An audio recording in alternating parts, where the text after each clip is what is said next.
Goedemorgen, Lebenswasser. We hebben vandaag wat leider top zingen, God aanbeden en danken. Zo zingt maar ons met.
Vi kommer nu in i Wienerstiden an, så vi har top vad Wienerslöder singen.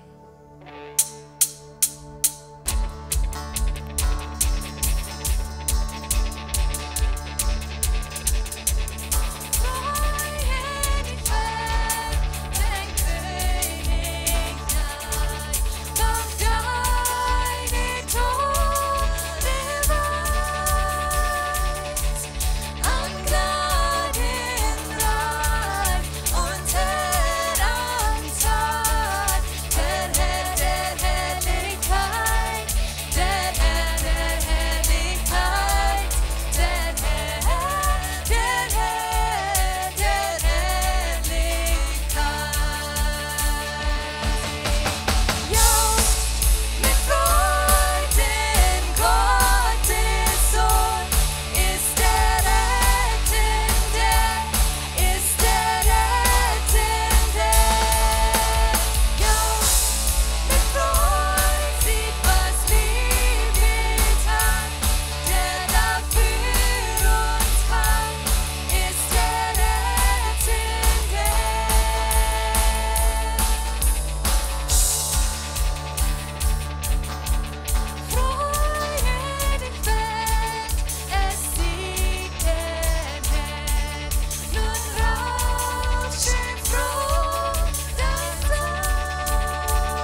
Marius.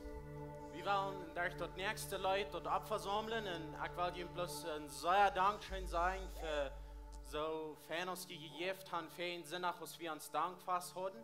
Pastor Steve und Pastor Jacob haben hier gesagt, für was das Geld soll gehen.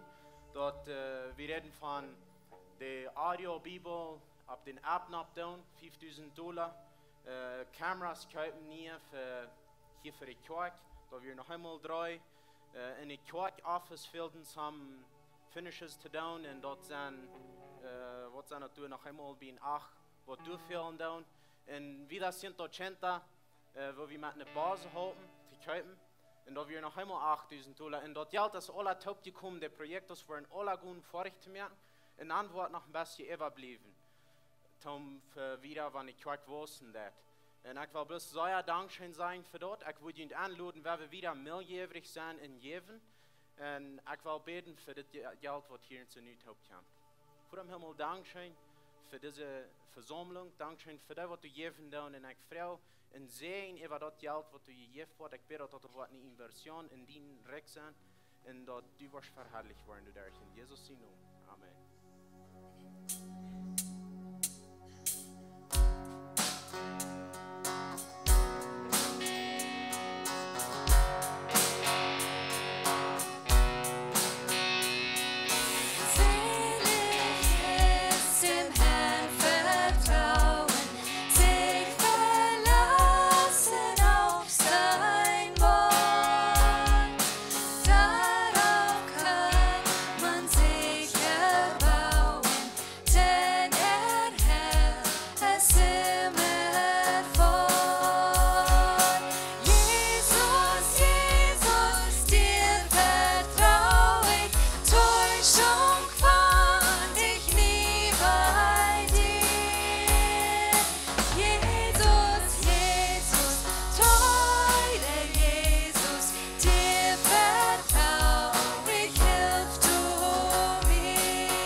wir vertrauen dir, wir danken dir, dass wir dich vertrauen. Du sagst, du darfst uns nicht unschmieren. Wenn wir das manchmal nicht verstehen können, aber wir können dir danach vertrauen. Wir danken dir für wer du bist und wir danken dir für was du uns halten lässt. Du lädst uns und du bist bei uns. Wir danken dir und wir wollen dich abheben. Alles, was wir hier tun, weil wir dich abheben. Wir wollen dich loben und preisen. Weil du bist uns Herr, du bist der, der über alles ist. Du bist der, der den Himmel und Erde gemerkt hat. Du bist der, der uns gemerkt hat. Und du hast uns gemerkt, um dich verherrlichen und dich anbeten. Wir beten dich an, Herr. Wir sagen dir Dank für wer du bist. Und wir danken dir, dass du Gott bist. Dass du der bist, der alle Kraft hat. Wir dürfen uns nicht anschmieren an dich, wenn du bist der, der uns in dir hat. Ich danke dir, Jesus, für wer du bist. Ich lobe dich und ich preise dich.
Deine Ehe sagte Lügen, lud die Feen, Jesus heiraut dich.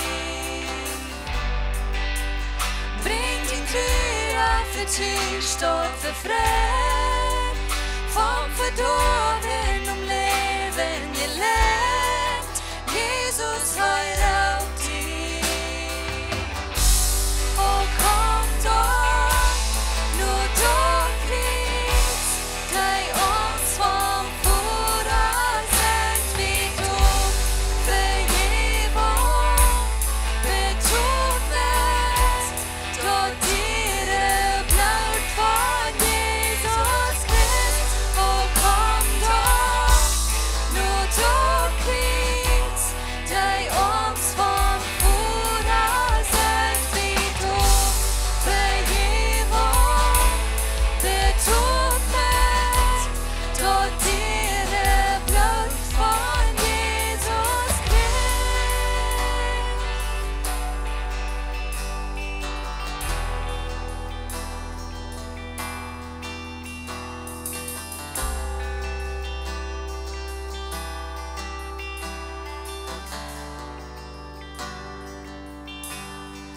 O Wort von Rada, es sei nicht wundervoll.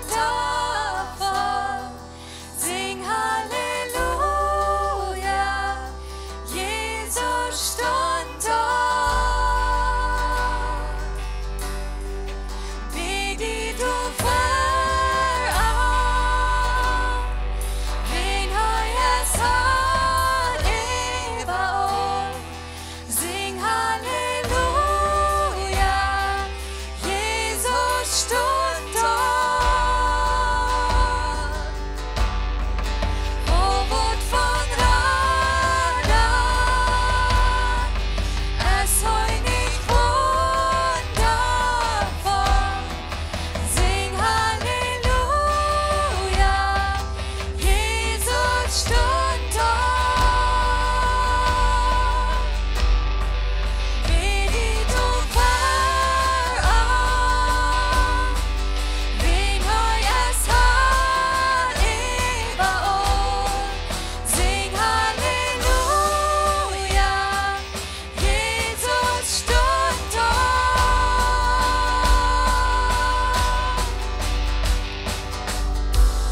Oh, komm doch, nur dort kriegst, dei uns vom Bruder sind wie du, Vergebung betut wirst, dort ihre Blut von Jesus Christ. Oh, komm doch, nur dort kriegst, dei uns vom Bruder sind wie du, Vergebung betut wirst, dort ihre Blut von Jesus Christ.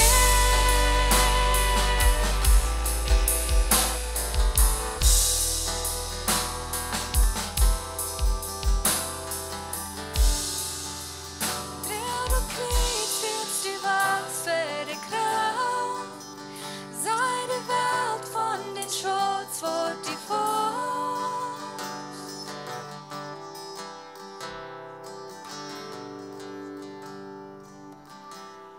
Weihnachten. Wir feiern dort Weihnachtsfast all. Wir sind dort bei uns einen Weihnachtsbaum abgestellt, du sind Lichter. Wenn wir nun Stuhl fahren, du hast Weihnachtsmusik an. Dort dürfen ein anderes Gefühl aus, was wir dort das ganze Jahr haben. Even wenn das ganze Jahr so ein Busig gegangen ist. Aber wenn ich Prediger noch jüngst kommt und fragt, was ist Weihnachten? Oder woran feiern Weihnachten? Das soll leicht für uns zu sein, aber wenn Jesus ist geboren, wenn Jesus kommt auf diese Welt, das ist, woran wir Weihnachten feiern. Aber wenn du nun Stuhl fährst und du ein Verkäufer der Welt, die ein Weihnachtsgeschenk verkaufen, und da wo die Frauen, wenn was feierst du Weihnachten? Wo wirst du Tam sein? Wo das die Salz Antwort sein? Jetzt, was ich will sagen, ist, habe ich Weihnachten, das wörtliche Weihnachten in ans Wort. Und ich will, du sind zusammen, die sagen, ich kaufe ein neues Weihnachtsgeschenk, ja, und Dann Weihnachten gebe ich meine Kinder die Geschenke und lese dann noch die Weihnachtsgeschichte von der Bibel für, aber die Harchen möchte nur. Das kommt bloß ein und ein andere Rüd, wann das Uhr nach nennen kommt. Dann sagt der andere, weil dann wollte ich bloß nicht Geschenke kaufen.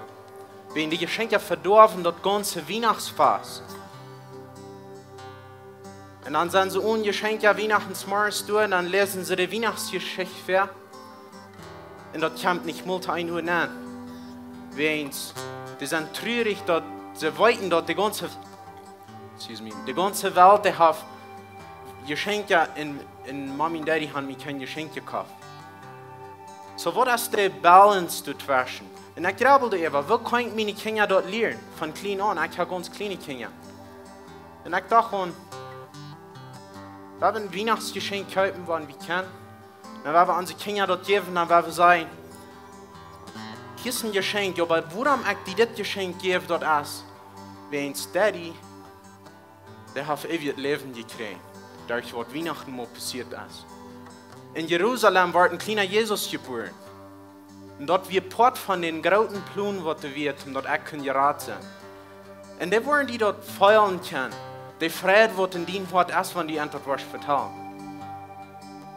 Und dann sagt die irgendwann, du darfst im Jahr, das Geschenk, was immer dort ist, dort ein Spieltisch ist, oder ein Ding ist, was die bloß Stunden haben zum Schmackluten, oder vielleicht wollen sie Brücken zum Schaffen. Sag jedes Mal, was du das sitzt, oder mit das, was du tun hast, dann denk daran. Daddy ist gerat. Daddy hat ewig Leben. Ich würde tauschen, dass alle Männer dort deuten, aber das Brücken, was bloß die Männer sind, die Mamas können dort auch tun. Und dort wird ein ganz besonderes Gefühl geben, in jene Kinder erhört. Wenn ich denke an Weihnachten, wenn ich an unsere Familie, an meine Familie denke, die feine Recuerdos, die ich habe von der Familie, dort wie an Weihnachten. Ein Teil von denen sind an Weihnachten. Und das ist eine Woche, wo wir einen guten Recuerdo von Weihnachten machen, eine frohe Weihnachten haben. Diese Weihnachten, oder diese Weihnachtszeit, wir wollen nach Shopping und Fahren und all dort. Ich will für ihn beten, für uns alle beten, dass wir gleich reisen, wenn so viel Traffic ist, als dort erst nur Stuhl fahren, oder als dort erst nur ein anderes Land fahren, Familie besiegen. Ich will dafür beten, dass wir alle gleich werden können sein, dass nichts was darf passieren. Vor dem Himmel, Dankeschön für diese Weihnachtszeit, Dankeschön für diese Erde kommen, dass wir Weihnachten feiern. Ich bete Gott, wir haben uns das Leben Druck gemerkt für Weihnachten und ich bete bloß, dass die uns bewahren, die wir schon sehen und ich bete, dass wir wirklich Weihnachten in uns Wort haben. Und wenn wir wegfahren und stur und unsere Familien kommen, dich bei ihrer Weit auf, ich bete bloß, dass du uns alle bewahren, uns sicher holen und dass wir eine gesehene Zeit für uns sein. In Jesus' Namen bete ich dort. Amen. So, willkommen hier noch einmal. Mein Name ist Fernando Lattimon, ich darf in Tool sagen. Ich freue mich, dass die alle hier gekommen sind und Lebenswasser. Ich sage, hier sind zusammen ja. Ich möchte Ihnen sagen, willkommen hier. Folgt Ihnen Tschüss, weil wir hier einen guten Service haben. Ich war hier zusammen Bemerkungen übergehen, über den nächsten Monat abkommen. Dann. Wir wollen mit einem Kartenvideo anfangen.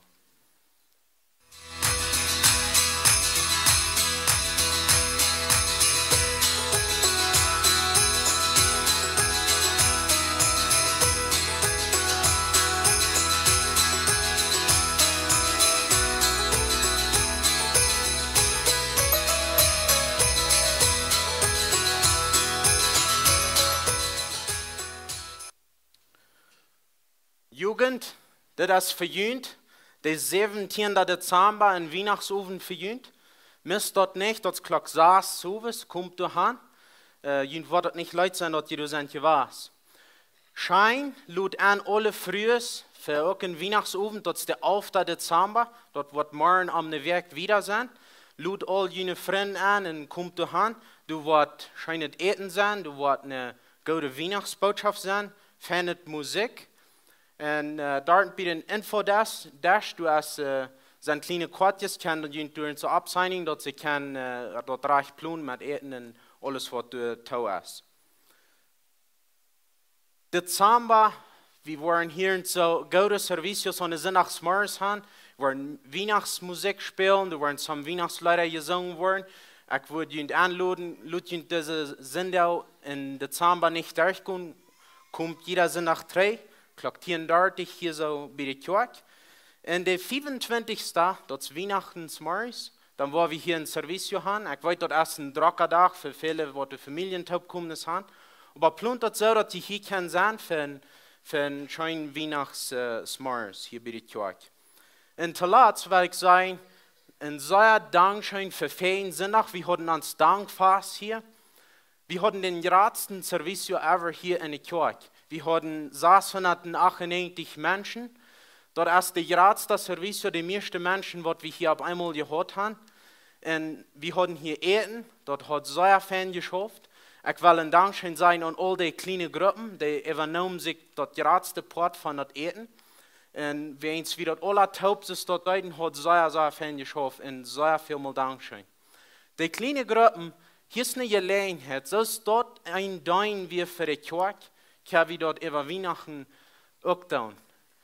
Was sind eigentlich in einer Gruppe, ernsten Mensch zu dein, ernste Familie, was immer du hast, verschiedene Ideen sind, du brauchst some Menschen zu dein über diese Weihnachtszeit. Pastor Steve wird uns die letzte Botschaft bringen von Karakta ist wichtig. Ich würde fragen, dass die Abstunden gut Rahmen begrüßen Menschen, wenn die Ja sind, heute willkommen. Und Steve wird abkommen für seine Botschaft.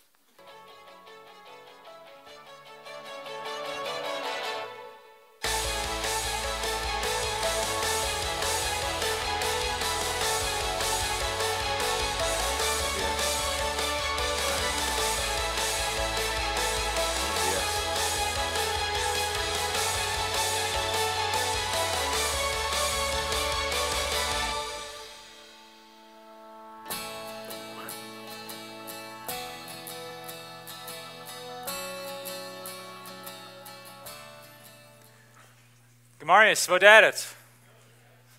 Goed. Mooi weer. En mij deed het ook goed. Mij vreugde dat we kennen waar alle taub zijn. Om wieder gaan in onze rij van boodschappen karakter is wichtig. Zoals Fernando al zei, van deel is de laatste boodschap in de rij. Mij heb het schijn gegaan, de derg predigen en mij ruid merken. En ik hoop, je hebt er wat van je leerd. Ik heb er veel van je leerd. En weer een goede tijd. Some van jullie kwamen naar mij verder kijken en zeiden dat die gleichen mijn taai. En dat einer zei me dat nu wordt mal je was harken wat ik zei. Want ik dat je wist had ik al lang terug. Nou, van deze Marius dan mijn 10-jarige dochter Brianna zei vroeger, zij would mal kan mijn kleider wählen wat ik van der would in de kerk aan hadden. So. Gewöhnlich lud ik dat niet, want ik weet niet van wat het geven wordt. Maar van der zei ik, ja, van der kost, so van der hagen taai aan. En zo, ja, dat vreet me, dat zij weer het poort van dat je was. Karakter is wichtig. Voor we weer gaan in de boodschap, wil ik je bloos zeggen, door als een website, een recurso, wat we als kerk zeer met gezegend geworden zijn. En dat nennt zich open.church. Open.church. Dat komt van de kerk in de States, de kerk heet zich Life Church. Wat zij doen is, zij geven rein alles weg naar andere kerken umsonst. Want ik meen rein alles, dus al ihre boodschappen, al ihre documentos, wat zij gebruiken, om ihre groepen organiseren. Rein alles wat zij merken doen zij op deze website op en geven ze dat umsonst weg naar andere kerken en zij zeggen, gebruik dit. En al zei je zijn worden en dat de jugend had er nog zei gebruikt in de laatste jaren bij Eva. En dat is een ding wat we geloven zeer goed is voor Christus zijn körper. Want dat helpt ons alle, we schaffen dan alle taub. Dat helpt ons dat we sterker worden. So we als kerk gebruiken dat. We worden niet meer aan andere kerken, want je checken doen en zijn wat we doen. Je kan dat ook gebruiken. En wassen derg dat. En zo dat is een goede ding was voor ons, even deze series wat we daar gaan, some van dat komt van dooruit. En zo we willen een plus hier in de kerk in de States, willen er een onerkennung geven. Ze zijn een grote zegen was van ons. Zij hebben ons zeer veel geholpen, dat we wassen kunnen als leiders in ons kerk. En zo, karakter is wichtig. We zien dat die karakter wordt die der entweder opmerken of touwmerken. En in Raub uitleven wordt God auf dein Leben haft. Dein Charakter wird die helfen, entweder stehen, wenn der Druck kommt, oder du wirst fallen und taubkäveln, wenn du nicht stark genug einen Charakter hast. Und das, wo wir die letzte Sünde von geredet haben, wir reden von ihr, wo habe ich Menschen ihr bewiesen, viele von ihnen haben mit mir geredet von dort, krieg wir noch Wort je, und wir wissen nicht, wo wir fallen, war dort, aber das ist ein Ding, wo wir haben uns teachet, System, was wir brauchen, um ihr bewiesen, wie nennen Menschen je, was Menschen wollen. Und wir checken, wo wir können Menschen ihr bewiesen. Dort ein wichtiges Ding als letzte Sünde reden wir von Dankbarkeit. Wir uns dankbar, so das passt taub. Aber wir wollen Menschen sein, die dankbar sind. Und wir sagen ein paar Dinge von Undankbarkeit, wo wir können nennen, glauben. Ein von der ersten, wir haben die Anstellung, wir sagen, ich will dort nie. Ich will dort nie. Und den anderen erst, wir sagen vielleicht manchmal, denken manchmal, ich habe mir das verdient, oder ich sehe das wird. Meine Frau aus dem Spuss hat diese Werk mir auch about 30 Mal gesagt, ich sehe dir das doch wird. Bloß aus dem Spuss. Und so, das sind Dinge, wo wir manchmal die Anstellung nennen, glauben, wo wir undankbar sind für was wir haben und nicht dankbar sind für die Segnungen, was Gott in uns Leben nennen hat. Von der, weil wir wieder gehen, von der, weil wir reden von Opprechtichkjeit. Opprechtichkjeit. So, das sind Menschen, die aufrichtig sind, sie haben Aufrichtigkeit. Und so, vielleicht best mal in Stuhl gehen und betulst du für was du weißt, und geben sie dir den Cambio trägen, haben sie dir auf einmal ein paar hundert Peso zu viel gegeben. Was denkst du dann, oder was denkst du dann? Du hast ein paar Options, was du dann denken kannst. Ein das, wow, check, wo Gott mir gesehen hat. Hat mir ein paar hundert Peso extra gegeben. Dankeschön, Gott. Oder wir würden die Chance anchecken und sagen, wow, du gibst mir hier eine Gelegenheit, aufrichtig zu sein. Ich kann meinen Charakter hier beweisen, was du mir gegeben hast, Gott. Und ich würde verschlungen, weil wir den weich denken, steht glauben, Gott, du hast mir extra gesehen von dir. Lieber aufrichtig sein, wenn es Fällt erst so, dass du im Stuhl schaffen und ab einem Tag machen sie aufrechnen oder all das Geld anhängen, wenn du auf einmal ein paar hundert Peso weich sind, dann können wir von Erde verbrüht kommen. Und so, wir wollen aufrichtig sein. Und aber was interessant ist, ist in der Welt von der ist es meistens so, dass wir verwundern uns doller, wenn jemand aufrichtig ist, als wenn die unaufrichtig sind. Wenn du so viel unaufrichtig machst, und even an uns, dass wir uns verwundern tun, wenn du eine Person hast, die nicht mehr wirklich aufrichtig wird. Ich weiß, diesen Kasso passiert mir einmal, ich werde in Stuhl oder ein Restaurant, ich kann noch nicht ganz behalten, aber sie haben mir zu viel Geld trägt. Ich werde auch beten, dann sage ich dort, die haben mir zu viel gegeben. Komm ich trägt, nein, ich dort trägt, du hast mir zu viel. Sie wundert sich, was das? Na, aufrichtig sein. Ist das nicht so wie alle sollen sein? Sag ja selber. Und so in der phönderischen Welt wundern wir uns manchmal, wenn Menschen aufrichtig sind. Wie sollen eine Niechkeiten, alle Dinge, von wo Menschen unaufrichtig geworden sind, in verschiedenen Wegen in ihrem Leben. Wir sollen uns fähig Gouverneur von diesem Estado, unaufrichtig. Wir haben hier so ein News in der Stadt, in der News, wenn die News checken down in den letzten 2 Wochen, fällt sich das rennt jeder Tag, kommt eine neue Geschichte von somebody, der irgendwo unaufrichtig gewesen ist in sexuelles Leben. Und Menschen wollen dort an und dort kommt eine Neuigkeiten an. Und wir verwundern uns, wo ist das möglich? Dus wie gesagt, mir reut mir auch für das, dann funk ich in Quote in denk, was Warren Buffett gesagt hat. Warren Buffett ist ein von der reichsten Männer in der Welt und er ist ein Inversionista in den States. Und was er einmal sieht, wie das. Er sagt, es braucht 20 Jahre, ein golden Ojennehm abzubauen in 5 Minuten dort weiterbringen. Das braucht 20 Jahre, ein golden Ojennehm, Reputation abzubauen. En 5 Minuten dort te breken. Wenn du die Wahrheit behalten wirst, wirst du Dinge anders tun. Hij redt hier von Opprechtichkjeit und wo wichtig dort ist, wenn es so schwer einen guten Ojennehmen abzubauen, guten Reputation abzubauen und so leicht und so hastig ist dort alle zwei. En so ik wil ons alle opmerken van daarop. Wie wil mensen zijn van Opprechtichkjeit? Dit is part van ons karakter. En wanneer we reden van karakter, dan is het wichtig dat we van diesem Thema reden doen, wenn dit zo'n grote ding. En we zijn door alle met bekend, wie kämpfen door alle met. Aber wenn wir von Charakter reden, wir können dort nicht von reden und von Opprechtichkeit reden. Wenn es dort der Unterschied. Dort ist der Unterschied zwischen so sein, zwischen der Kirche und der Welt, zwischen Gott seinen Menschen und der Welt. Wir sollen aufrichtig sein. Wenn irgendwer ist, dort soll wir sein. Und so wir wollen wissen, wir wollen wiederkommen und wir wollen sein, was wir lernen können von Gott sein Wort von dir. So aufrichtig, was meinen wir mit dort? Dort, wenn die ein Leben taupast, met die geloven. Dat is waar we van reden doen. Want die leven toepast met die geloven. En nu, wanneer ik dat woord geloven hier gebruik, ik red niet bloos van ons geloven in God. Ja, dat is zeker een part van dat. Maar ergens denk wat du geloofst reich is, wanneer du oprechtig wordt leven, dan wordt die leven opleiden met dat. In andere woorden, du kannst geloven dat het orecht te leven. Okay, dan wirst du auch nicht dein Leben wird ablehnen mit was du glauben ist. Dann bist du eine opprechte Person. Oder vielleicht glaubst du, dass es Recht laut zu sein für irgendein Ding.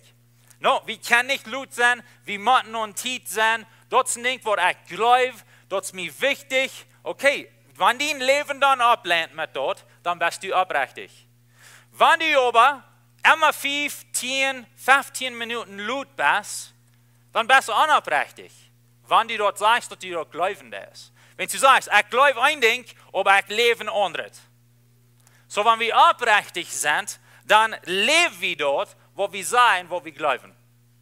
So, das ist, wo wir von der wollen, brücken uns an, zum Verstehen von was wir reden. Und so, dort mal gesagt worden, bist aufrichtig? Na, wer bist, wenn keiner checkt? Dann weißt du, ob du aufrichtig bist oder nicht. Wir haben ein Beispiel von Josef. Er wird aufrichtig, besonders in seinen luteren Jahren. Er hat Gelegenheit zu singen, mit Potiphar seine Frau, keiner würde angeworden sein. Er hat alle Gelegenheit zum das tun, aber er tut das nicht, wenn er wird aufrichtig. Er sagt, ich kann nicht singen gegen meinen Gott. Er wird aufrichtig. Und so, wir wollen ein paar Versen checken, die unangenehm oder die Reputation, dort wer andere Menschen glauben, dort du bist, aber aufrichtig, dort sagt, wer du wirklich bist. So, andere Menschen wollen die vielleicht in Westen war ich non checken, vielleicht wen ein Puesto, was du hast oder was immer das ist. Aber wer bist wirklich? Dort, wo wir von dir reden. Sprich, er redet von dir, sprich, er all Vers 3. Er sagt, du, wer aufrichtig ist, wird auf den rechten Weg bleiben. Aber die Hingerichtsche kommen durch ihren unaufrichtig Leben. Und so hier soll wir dort Unaufrichtigkeit, dort leiten verdorben. Menschen kommen dann sagt er hier. Wie kann das sein, even in ein Land? Wo ein Land unaufrichtig ist, oder wo die Menschen in ein Land unaufrichtig sind, dort hält dort träg, damit wir verweichen können. Und ich glaube, wir wollen alle von was wir dann reden. Im Alten Testament haben wir ein Beispiel von einem Mann, der aufrichtig leben deut, Samuel, den Prophet. Und ich will ein paar Versen mitteilen, damit wir mit Klarheit kriegen, von was reden wir, oder wo ladet auf eine von den Personen sein Leben, wann der es aufrichtig war. So Samuel, Kapitel 12, Vers 1 sagt, Samuel sagt zu den Israeliten, ich habe je tun, ne wat je frühen, ich habe jünt ein König, ever jünt gesagt. So das ist ein Samuel sein Leben. Volk Israel kam nach und sagen, wir wollen nicht bloß mehr ein Prophet, und Gott hing herangehen, wir wollen einen König. Er wird ein Prophet, so er sagt den König nennen. Er sagt, ich habe das tun, was die wollen. Die wird jünt nu leiden, die König wird. Und ich sehe alten Gräb euch. Und meine Sehns sind hier mit jünt. Ich sehe ihn leider gewast, von dann aus ich jung wie, sagt Samuel. Er sagt, nu sehe ich hier für den Herrn und für seinen ungesalbten König ein Frau jünt. Von wem habe ich einmal ein Ass genommen? So nu fängt der Volk Israel an zu fragen. Habe ich ever was von jünt genommen, was mich nicht traf? Ich habe von meiner Frauen. Oder von wem habe ich ein Esel genommen? Habe ich einmal wem beschimmelt? Oder zu viel von wem genommen? Diesen Wort hier beschimmelt, dort meint es, wem wird aufgegangen oder den hingert Licht geführt, wann wir handeln deuten. Vielleicht nicht ganz treu warst oder dort ab eng von den Handel, dort die Menschen mit so euer Schmerz fällt. Er sagt, habe ich dort ever getan? Habe ich ever zu viel genommen von irgendwem? Oder von wem habe ich mich Leuten bekäupen? Dort ich am Entgehen gekommen sie. Samuel wird der Lehrer, er wird der Verster und hat Volk zu der Zeit und er sagt, habe ich mich Leuten bekäupen von irgendwas von jünd, dort ich jünd wurden gehen kommen, die haben vielleicht einen Trouble gehabt, die haben vielleicht Wort wollt lesen, die sind euch gekommen mit Geld, habe ich mich Leuten bekäupen von irgendwas von jünd? Er jetzt wieder, sagt mir, wann ich so getan habe, und wann ich so getan habe, wo ich dort alle trägt tun. Und sie sehen, das wird zu sein, du hast keinem beschummelt und von keinem zu viel genommen. Und du hast die von keinem Leuten bekäupen. Und Samuel sagt, der Herr und sein Ungesalbter König sind von der Zehen, dort die mich schuldig gefangen haben. Und sie sagen, ja, der Herr ist an sie. Stell dir mal vor, ob eng von Leben, das ob eng von dein Leben. Und du kommst hier, manch den Campus und rufst all die Menschen taub, was die kennen und was mit die was zu tun gehört haben. Ab eng von Leben. Und du fragst dich alle up und klar, als du irgendwer hier, was unzufrieden ist, mit wo ich mit Jünd gehandelt habe. Stell dir mal vor, das wird Samuel dort. Kriegt die Menschen alle taub. Steht nicht einer ab und sagt, dann mal, setzt du wurscht so und so, wenn wir handeln dort und du kommst den Port nicht nur. Und ich bin ein bisschen unzufrieden. Nicht eine Person. Samuel wird sicher haben mit Opprechtichkjeit gelebt. Und so das weist uns ein Beispiel, dort möglich ist, mit Opprechtichkjeit zu leben und für dein ganzes Leben durch zu bleiben. Samuel ist ein Beispiel für uns. Und so mein Ziel wird sein für mich und für uns alle, dass wir würden in so einem Weg leben, dort ab eng von uns leben, wo wir keine Menschen taub kriegen und fragen, habe ich irgendwem was aufgegangen? Sind ich irgendwem was schuldig geblieben? Habe ich mich bekäupt mir Leuten von irgendwem? Und dort würden sagen, no, nicht ein von uns. Das ist ein Beispiel. Dort gibt mir Mut, wenn ich von so lese. Dort gibt mir Mut und Kraft zum Wiedergehen in ein Opprechtichkeit Leben. Wenn wir wieder checken, dann vielleicht haben wir die Frage, wo lädt ein Opprechtichkeit Leben? Wo lädt es? Samuel können wir sagen, dass ja, er hat ein Opprechtichkeit Leben geführt, aber wo lädt es den Leben auszuleben? Du hast einen Psalm Kapitel 15, der beschreibt uns dort. Der Psalm ist ein Karakta-Psalm, der ist vielleicht 5, 6 Vers, und er beschreibt hier, was es meint, aufrichtig zu leben. Wir sollen, was wir können von dit lernen. Er schreibt hier, das ist ein von David seine Psalm. Er schreibt hier, Herr, wer kann in den Tempel hineinkommen? In andere wie die Frau hier ist, Gott, wer kann mit dir wandeln? Wer kann Gemeinschaft haben mit dir? Dann geht er wieder in Vers 2. Wer du aufrichtig lebt. Das wird anfängt. Das wo wen wie sein Charakter ist wichtig. Wo wen? Wenn es Aufrichtigkeit hängt sich taub mit dem Charakter. Und wenn du wirst eine gute Gemeinschaft haben und nur eine Gemeinschaft haben mit Gott, dann musst du aufrichtig sein. Und du kannst. Aber das ist Port von dort. Wer kann in Gott seinen Tempel gehen? Wer du aufrichtig lebt in das, was recht ist. Das wird meint, aufrichtig zu sein. Und von Horten die Wahrheit redet. So das Port von aufrichtig sein. Was weit noch du aufrichtig bist? Redest du die Wahrheit? Emma? Das Port von dort. Vers 3 geht er wieder. Und beschrift wieder, was es meint, aufrichtig zu sein. Wer eben andere nicht schlechtet, nur redet. Wo bist du in diesem Area? Dass eben andere Menschen schlechtet, nur reden? Kann hier sein, das hat nur viel mit unserer Vida zu tun. Und sie nur nicht recht behandelt. So das hat nicht zu tun mit, wo wir mit Menschen handeln tun. Und sie nächsten nicht schlechtet nur redet. Er redet hier weiter von, wo wir reden tun. Das ist Opprechtichkeit. Vers 4. Wer die veracht, die Gott nicht annimmt, und die Gottesfurchtige irrt.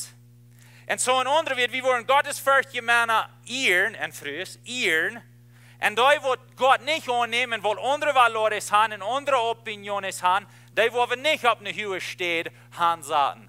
Die, wo wir nicht looten in uns Leben zu viel anreden, wenn es was sie glauben, ist nicht die Wahrheit. Er sagt, wenn ihr was aufrichtig sind, dann eat die gottesfürchtige Menschen.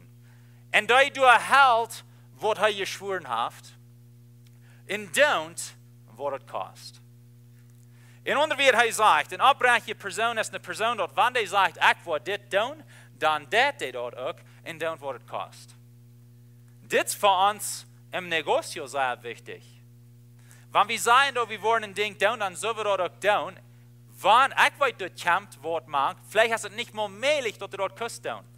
Dann musst du wenigstens 3 Gunde dort und sagen, ja, ich sehe dort, ich will mich gut mit dieser Person durchsetzen und wir davon reden. Ich habe das nicht einmal getan in meinem Leben. Und aber hier ist ein Beispiel, was wir nur folgen können, von was es meint, aufrichtig zu sein. Er wird tun, was er sagt, er wird, und don't, was es kostet. Manchmal haben wir Versprechen in Negozio und dann auf einmal wo wir werden, hey, dort hat mir viel dir, was ich dachte, das würde kommen. No, dann wird es leider nicht. Und don't, was es kostet. Wir wollen nicht tun, was wir sehen. Vielleicht ist das, wo wir ein Beispiel von nehmen und lernen, dass wir nicht so leicht alle Dinge versprechen, wo wir nicht weiten, von wo wir reden. Vielleicht sollen wir ein bisschen versicher sein an was wir sagen. Wenn es die Bibel ist hier ganz klar, wenn wir das erst gesagt haben, dann wird er da dort. Wenn es das Wort Opprechtichkjeit meint. Er hat wieder in Vers 5. Wer sein Geld ohne Interesse utliet. Wow. Das hat mit Opprechtichkeit zu tun. Und wer sich nicht beschenken lässt, der Unschuldige zu beschuldigen. In anderen Worten, wer sich nicht bekäupen lässt. Das ist, was es meint, aufrichtig zu leben. Wie kann von das lernen? Und so, wenn wir denken hier, er sagt hier wieder, wer so lebt, der steht auf immer auf sicheren Grund. Wenn du auf diesen Weg leben willst, was er hier gut beschrieben hat, dann wirst du auf sicheren Grund stehen. Dann darfst du nicht Angst haben, vor was da kommen wird. Und wir sagen, wir haben zum Genoten, was er uns hier gewesen hat, von Opprechtigkeit. Ein paar von den Genoten, der erste ist, du kannst mit Gott nur Gemeinschaft haben. Er sagt zum Anfang, wer kann in den Tempel gehen und dann beschreibt er das. So, wenn wir in Opprechtigkeit leben, dann können wir nur in Gemeinschaft haben mit Gott. Wenn wir aufrichtig leben, dann, du hast was die Läden tut. Das sind Genoten. In anderen Worten, wir reden von das in unserer Serie von Schutztiening. Wir haben Grenzen, wir haben Valores, wo uns durch das Leben leiden, wenn wir sind aufrichtig. Wir wollen tun, was wir sagen. Wir glauben, dass das die Wahrheit ist und wir wollen daran bleiben. Das ist Genoten, was du hast in deinem Leben, wenn du aufrichtig bist. Noch ein Genoten ist, du hast Friede in deinem Hort. Und wir reden auch gut von das, aber wenn ein Mensch in Opprechtigkeit lebt, dann steht er auf einem sicheren Grund. Und er darf nicht Angst haben, der hat Friede in seinem Hort. Weißt du, da wird mal eine Zeit in meinem Leben, wo ich in Unopprechtigkeit lebt in unserer Ehe. Und ich hatte niemals Friede. Ich hatte niemals Friede. Wo wenn es wird, wenn sie dort antwortet. Wird, wenn sie auf einmal sieht, was ich getan habe. Und so einer fängt an, alle Dinge am Phone aufzulaschen. Oder einer probiert alle zu verstärken. Oder was immer dann ist in dem Kasso. Aber du hast keinen Friede. Wo wenn du es nicht Opprechtigkeit. Wenn wir in Opprechtigkeit leben, dann dürfen wir nicht einmal Angst haben. Wollen sie dort nicht antworten? Wollen sie dort nicht antworten, was ich tue? Ich in meinem Leben zu der Zeit, wenn jemand mir auf einmal würde abfuhren und sagen, hey, ich will mich mit dir treffen, wie man reden. Ei. Habt ihr gefangen? Wohin wird ihr nicht wollen reden? Unabrechtet Leben jaft kein Friede. Keine Friede. Und wir wundern immer, was wird es nu geben? Was wird es nu geben? Noch ein Ding, was in Genoten ist von Opprechtigkeit, ist, du wirst mehr Vertrauen, mehr Respekt, mehr Ehe und mehr Einfluss kriegen. Wenn du ein Mensch bist, der ein oprechtes Leben führt, du kriegst mehr von diesen Dingen. Vertrauen, Respekt, Ehe und Einfluss. Dort hören sich alle eine gute Dinge, right? Wenn du mehr weißt von den Dingen, dann leben Opprechtigkeit. Wenn du weniger weißt von den Dingen, dann leben Unabrechtigkeit. Wenn es ein oprechtes Leben lädt, ne Vertrauen, zwischen meine Frühen ans Kasso. Dort lädt ne Respekt, dort lädt ne Ehe und dort lädt ne mehr Einfluss. Wenn es Menschen weiten, dort du bist eine Person, die oprechtig ist. Das ist ein Segen für uns in uns Leben. Dort jeden Teil von oprechtig sein, ist Hecheln. Wir sind alle bekannt mit Hecheln. Dort, wo ein weiße Menschen nicht in die Kirche kommen, zu sagen, sind das alles Hechler, du willst nicht mank sein. Wir wissen, von was die reden tun.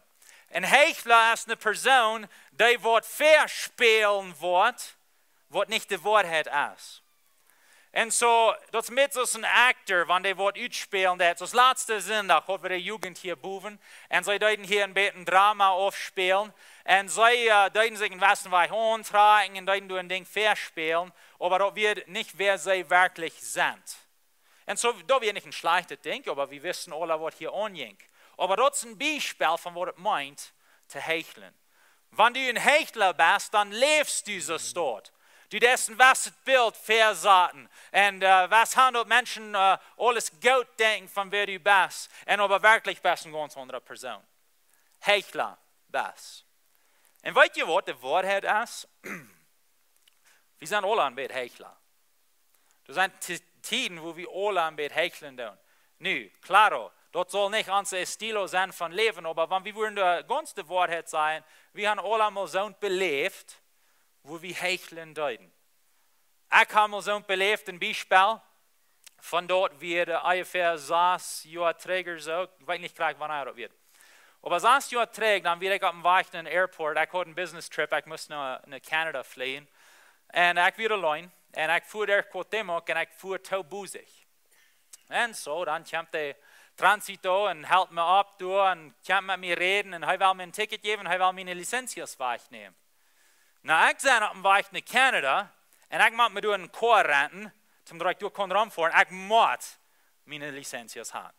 Ich muss bloß. Ich kann nicht meine Reise mehr angunden. So, er redet hier mit mir, und was habe ich getan, und mir kommt es bloß nicht ut, wenn du meine Lizenz hast. Kannst du mir nicht ein Ticket geben, und meine Lizenz geben? No, das kann ich nicht tun. Und so endlich, was tue ich? Ich gebe den 100 Peso. Ich gebe den 100 Peso und sage, ich schaue mir vor, und ich muss meine Lizenz haben. Was tue ich? Hecheln. Ich werde ein Hechler.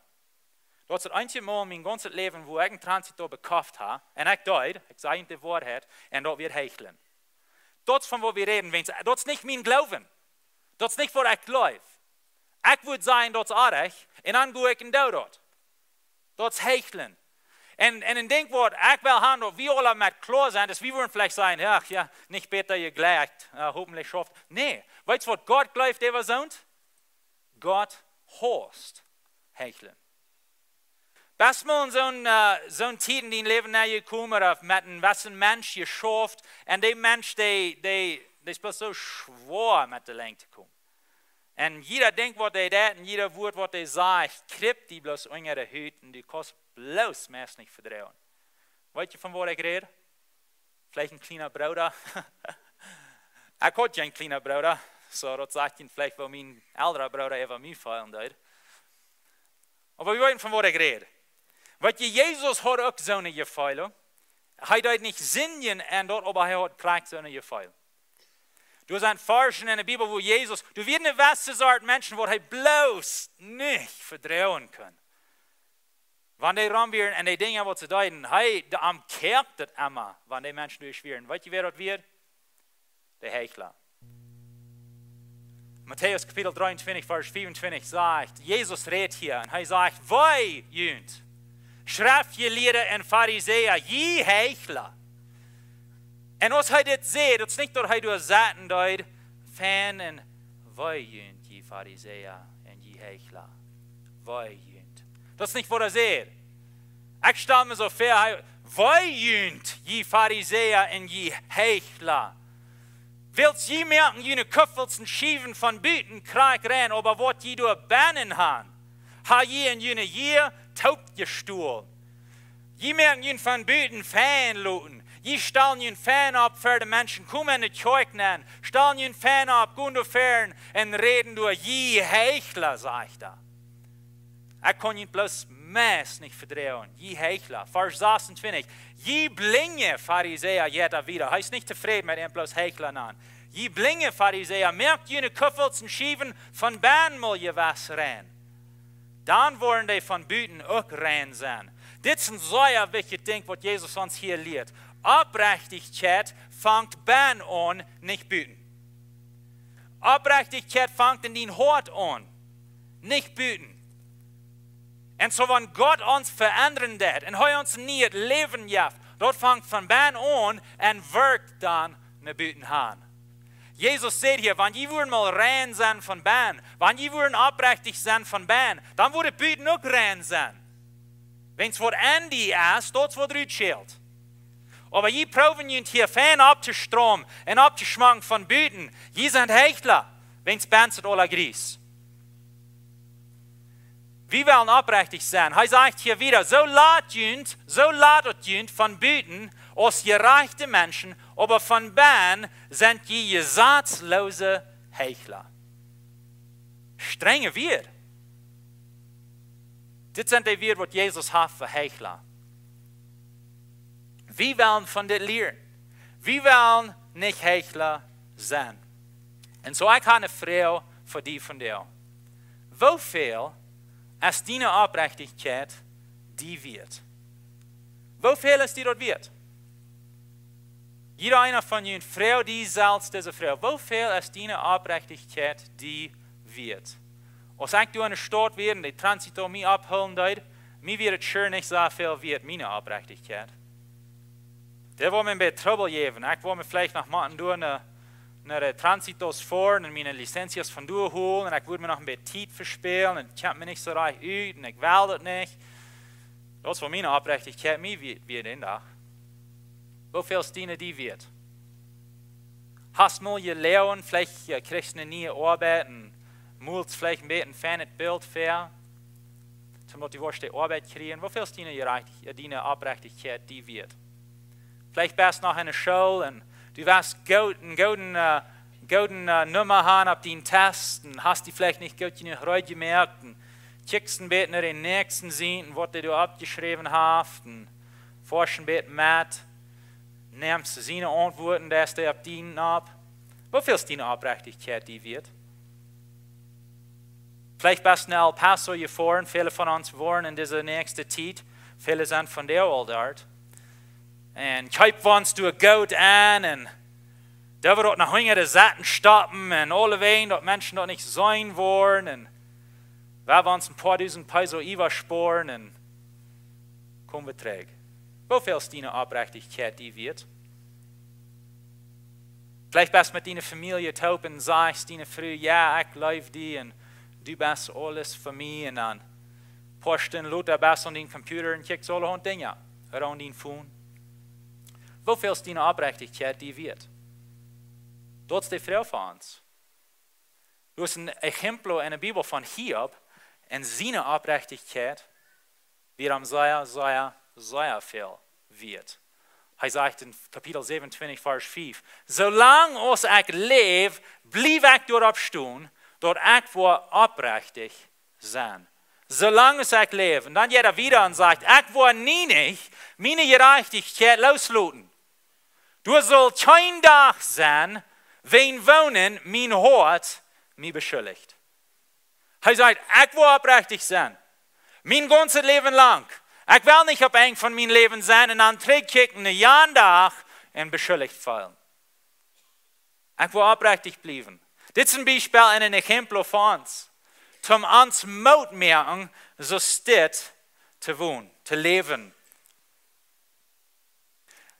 Das ist ein Beispiel, wo ich hier von einem Pastor, er vertelt in die Geschichte, als er ab war, und ich dachte, ich würde ihn mit Ihnen. Was dit ein bisschen beschrieben wird. So, er wird ein Jung, vielleicht 10, 11, 12 Jahre alt, du so irgendwo. Und er wird in der Schule und er gleich sehr Sport zu spielen. Und so, sie hatten dann eine Equipe von, er trägt eine neue Schule erstens. Und du, ein Ding in Sport, was bekannt wird wie Tennis. Hast du mal Tennis gespielt? hast een racket en dan des met een bal, even een naad. En zo hij fängt an dit te spelen. Hij weer opgekomen met dit en zo. Maar zij hadden een gouden profi en dit. En zo hij wil maar proeven. Zijn dus hij kon op den equipo zijn. So je weet ook nog.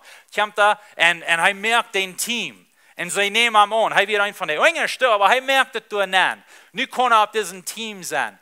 En zo zij fangen aan rum te voeren en tennis te spelen op verschiedene scholen en zo wat.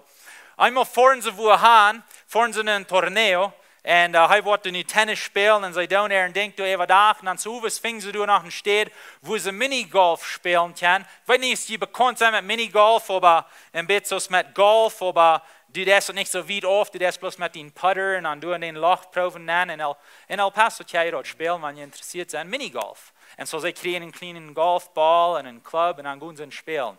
En dan op den laatsten, op den 18e loch, er zijn immer 18 verschiedene Löcher in golf. Doe zo, wanneer du den bal door nan krijgt in een loch, dan fort der irgendwo een roer nan en dan irgendwo een doos nan, wo du den nicht mehr sein kost, nicht mehr kriegen kost, den bal. Wenn's dann hast den Game vor dich. En zo zij down dat zij verzekerd worden den bal krijgen. En zo wordt hij en zijn vrienden zich einig worden als jankert alle een van deze ballen in de huis te nemen. En interessiert in deze minigolfbal. So wat ze opleiden doen is dat einer wordt hier spelen en einer wordt daar bij een loch staan en krijgt voor de bal door zijn naam daar, wordt hij bloos met zijn fout doorver en dan wordt het door niet naam, nemen ze den, voeren ze in de huis met een over dan weten ze wat een score weer op den laatste loch. Dat is wat hij en zijn vrienden doen. So ze stelen zich door alle een golfbal. Okay. Voeren ze tegen een motel. Zo zijn de jongens door taub en hij zat door, ligt door op een bad en schmidt zijn bal een beetje zo in de heg. Den wordt hij je stoel heeft. Komt de profi door, krijgt dan aan wanneer hij met den schmieden deed. Van wo hast du den bal? Kom met den metgenomen. Du hast den metgenomen? Plötzlich, du bist von uns Equipo, büten. Kost nicht wieder spielen. Na, wo in der Welt? Ist nicht so wichtig. Zijn coach neemt hem uit en redt met hem en hij zegt hem, ik wil die wat zeggen. Ik wil die wat leren wat u niemals zult vergeten en in rein ganzes leven. Du bist nog een jong, nu is het te leren. Hij zegt hem door, wanneer du oprechtig bist, telt es es nicht. Dat is wat wichtig is. Wanneer du sterk het leven gaan, wanneer du oprechtig bist, dan telt es es nicht. Dat is wat wichtig is. In andere woorden, leef in oprecht leven en dan laat de mensen reden wat ze willen. Laat door geschichten zijn wat ze willen. Maar wat er wichtig is dat du oprechtig bist. Wanneer du oprechtig bist, dan telt es es nicht. En hij zegt aber aan de andere zijde, wanneer du onoprechtig bist, dan telt es es nicht. Du kannst mit Menschen sein, wo von guter Mensch die besten, all die schmuckste Bilder malen und die verstellen auf dem guter Weg. Aber wenn du unaufrichtig bist in dein Hort, teilt es nicht.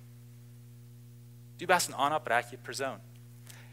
Und sie prophezeit haben, ich will haben, dass nu wenn du jung bist, dass du das lernen das. Ich weiß, ein Golfball ist bloß ein kleines Ding.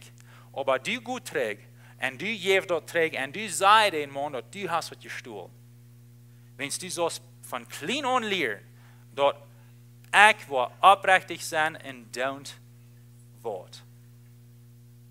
Dat is een Beispiel voor ons. Wir wollen oprechtig zijn en don't word.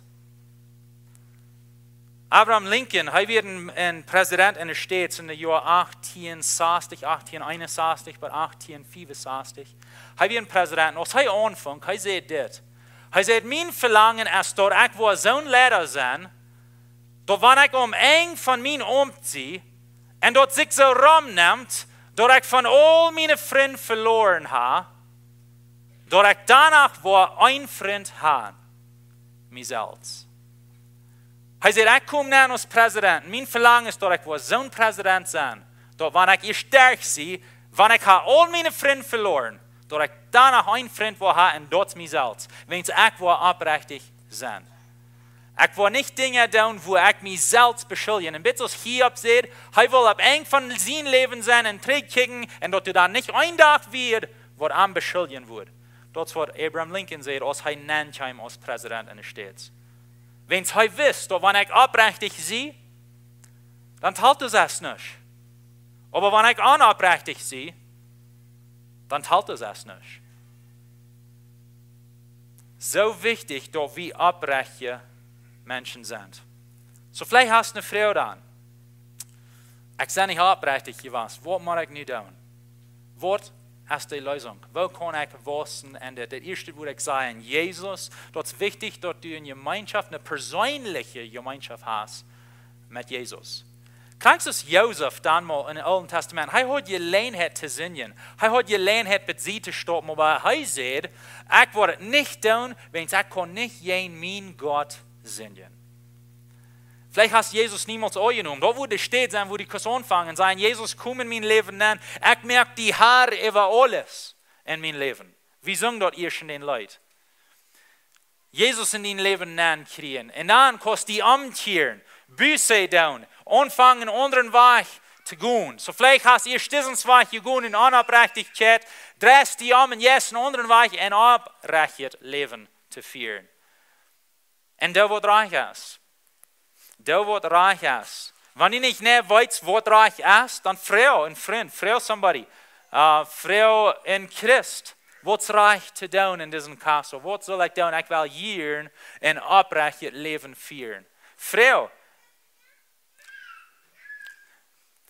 ein Vers zum Schluten. Matthäus Kapitel 4, Vers 37 sagt, laat je ja zijn en je nee zijn. Wat je door even gunnen, komt van beiden. Jesus sagt uns hier, wil je oprechtig zijn, laat je ja zijn en je nee zijn. Ziet oprechtig in je leven. Goed verweg in Jesus zijn kracht, durch de Heilige Geest in je, te je helpen oprechtig te leven. Wenn es an unsere eine Kraft, kann das bloß nicht. Dass Jesus uns helfen wird, dass wir wollen oprechtig sein und dass wir wollen oprechtig leben. Oprechtig meint, dass wenn dein Leben taupast mit deinem Glauben. Weil wir sicher merken, dass unser Leben taupast mit uns Glauben. Weil wir wissen in Charakter, wenn es Charakter ist, ist sehr wichtig. Charakter wird die entweder die deren aufmerken und Gott sein Raub in dein Leben oder die deren Tau merken, wenn du nicht einen guten Charakter hast. Weil wir aufrichtig sein, weil wir abstehen und beten. Gott, ich danke dir für dein Wort und deine Wahrheit in dein Wort. Ich danke dir, dass du uns leiten lässt, aufrichtig zu sein. Ich danke dir, dass du uns Rader bist. Ich danke dir, dass du uns Kraft gibst in dein Heilige Geist. Und dass du uns in deine Wahrheit wiesen lässt, wo wir leben können sollen. Ich bete auch für jeder einer dieser Weg, wenn wir von hier gehen, dass wir würden können das ausleben, von was wir gerade gelernt haben. Dass wir würden können Licht sein für die in der Welt und dass wir würden aufrichtig leben in alles, was wir tun. Ich bete in den Heiligen Namen Jesus. Amen.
kommen. Die sind entluten, dort hängen das Kaffee. Wenn irgendwer von ihnen Gebet fehlt, oder will man zusammen reden, die Pastors wollen hier fern sein, blieb drei. Die anderen sind entluten, hat eine gute Weg, eine gesehene Weg, und sie werden hier nächste Weg.